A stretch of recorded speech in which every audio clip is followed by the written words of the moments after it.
Morning traders, இன்றைக்கி பார்த்திங்கன்னா நம்மளோட 4வது நாள் ட்ரேடிங் டைம் வந்து ரொம்ப ஆயிடுச்சு. ஆக்சுவலி என்னென்னு சொன்னால், நான் இன்றைக்கி வந்து காலையிலே வந்து ஒரு ட்ரேட் எடுக்கலான்னு சொல்லிட்டு உட்காந்துருந்தேன். கிட்டத்தட்ட ஒரு 9:20, 25 அந்த ரேஞ்சுக்கு தான் வந்து நான் வந்து சிஸ்டம் ஆன் பண்ணேன். ஸோ அதுக்கப்புறம் பார்த்தீங்கன்னு சொன்னால், நிஃப்டி பார்த்திங்கன்னா தெரியும் உங்களுக்கு, நிஃப்டி பேங்க் நிஃப்டி ரெண்டுமே வந்து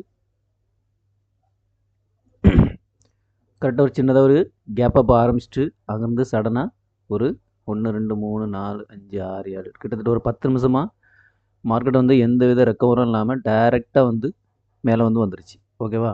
ஸோ இந்த மாதிரி வரக்கூடிய நேரத்தில் நம்ம என்னென்னு சொன்னால், ரெண்டாவது முக்கியமான இம்பார்ட்டன்ட் பாயிண்ட் என்னென்னு சொன்னால், 58,000 அப்படிங்கிற ஸ்ட்ராங் ரெசிஸ்டன்ஸ் வந்து இந்த இடத்துல இருக்குது. ஓகேங்களா? ஸோ இதனால் நான் என்ன பண்ணேன்னு சொன்னால், இன்றைக்கி ட்ரேடு வந்து எடுக்கலை. நிஃப்டிலேயோ பேங்க் நிஃப்டிலேயோ ரெண்டுலேயுமே நான் வந்து எடுக்கலை.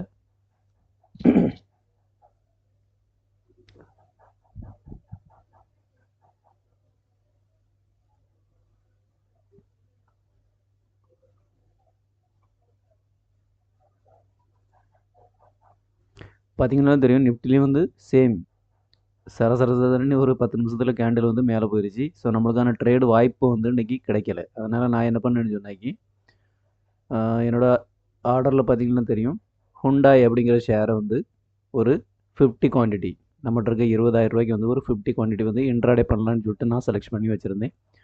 ஸோ அதேமாதிரி நம்மளோட பொசிஷனில் வந்து பார்த்திங்கன்னு சொன்னால், ஒரு 500 ரூபா வந்து நம்மளுக்கு இன்றைக்கி ப்ராஃபிட் கிடச்சிருக்குது.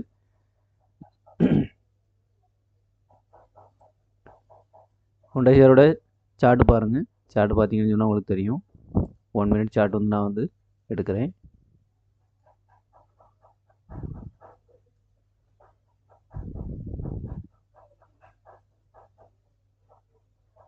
ஓகேங்களா?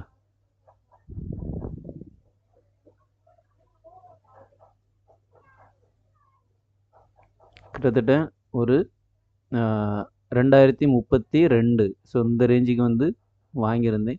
வாங்கிட்டு 2042 கரெக்டாக ஒரு 10 பாயிண்ட் வரைச்சில் வந்து நான் வந்து விற்றுட்டேன்.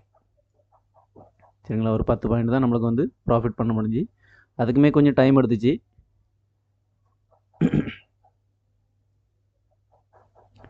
கிட்டத்தட்ட ஒரு 10 நிமிஷம் 15 நிமிஷம் நம்ம வந்து வெயிட் பண்ணி தான் இந்த ட்ரேடை வந்து முடித்தோம். ஸோ 2022. ஸோ இந்த ரேஞ்சுக்கு வரைச்சில் வந்து ஃபஸ்ட்டு கேண்டில் உடச்சி மார்க்கெட் வந்து மேலே வரைச்சில் நான் வந்து என்ட்ரி ஆனேன். பார்த்தீங்கன்னா தெரியும், மார்க்கெட் ஃபுல்லாக அது வந்து ஹுண்டாய் ஷேர் வந்து ஃபுல்லாக வந்து ஒரு ரேஞ்ச் பவுண்ட்லேயே போயிட்டுருந்து. அகைன் வந்து ஒன் டைம் வெயிட் பண்ணி பார்த்தேன். செகண்ட், தேர்ட், ஃபோர்த்து டைம் வந்து எனக்கு வந்து தெரிஞ்சிருச்சு கண்டிப்பாக இது வந்து கீழே தான் போகுது அப்படிங்கிறதுனால கரெக்டாக இந்த இடத்துல 242 இந்த இடத்துல வரைச்சில் நான் வந்து என்ன பண்ணேன், டேயோட ஹை வந்து டச் ஆகுச்சில் நான் வந்து செல் பண்ணிட்டேன். ஸோ செல் பண்ணதுனால நம்மளுக்கு வந்து என்ன கிடச்சிங்கன்னா ஒரு 500 ரூபா மட்டும்தான் ப்ராஃபிட் எடுக்க முடிஞ்சு.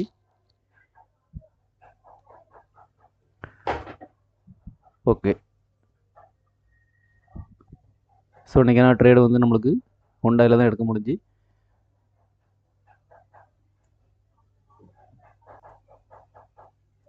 ஸோ பார்த்திங்கன்னா தெரியும், நம்மளுக்கான ஆப்பர்ச்சுனிட்டி வந்து கிடைக்கல அப்படின்னு சொன்னால் நம்ம வந்து ட்ரேட் பண்ண மாட்டோம். ஸோ ட்ரேட் பண்ணி நம்ம லாஸ் பண்ணுறதுக்கு நம்ம ட்ரேட் பண்ணாமல் இருக்கிறது எவ்வளோ நல்லது.